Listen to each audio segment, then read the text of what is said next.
স্মরণ করে আজকে ওনারই লেখা আমি একটি কবিতা আবৃত্তি করে শোনাচ্ছি। শঙ্খ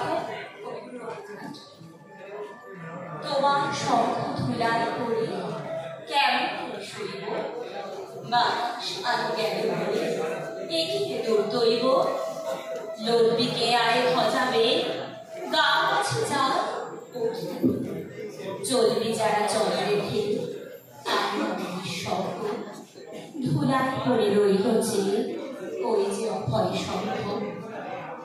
চলেছিলাম পূজার ঘরে সাজি ফুলের অর্ঘ, খুঁজে সারা দিনের পরে কোথায় সাথে স্বর্গ।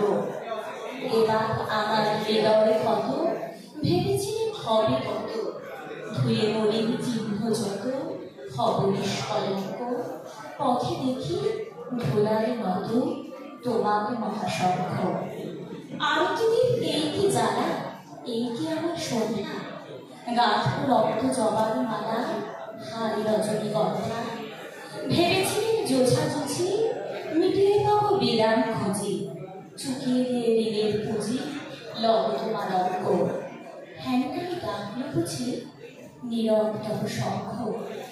যৌবনের পরশমণি করাও তবে স্পর্শ, বিপত্তারে উঠুক ধ্বনি দৃপ্ত প্রাণের হর্ষ। নিশার বক্ষ বিলার করে উদ্বোধনে গগন ভরে অন্ধ দিকে দিগন্তরে জাগাও না আতঙ্ক। দুই হাতে আজ তুলব ধরে তোমার জয় শঙ্খ। জানি জানি তন্ত্রা মহ রইবে না চোখে, যাবে শ্রাবণ ধারা সম বার বাজবে বক্ষে। কেউ বা ছুটে আসবে পাশে কাঁদবে না কেউ দীর্ঘশ্বাসে, দুঃস্বপনে কাঁপবে ত্রাসে সত্যির পথচক্র। বাজবে যে আজ মহল্লাসে তোমার মহাশঙ্খ। তোমার কাছে আরাম চেয়ে পেলেন শুধু লজ্জা, এবার সবলম্ব ছেড়ে পরাও সজ্জা। ব্যথার আসন নব নব আঘাত খেয়ে অজর নব, বক্ষে আমার দুঃখে তব বাজতে জলরঙ্গ। সকল শক্তি লব অভয় শঙ্খ। নমস্কার।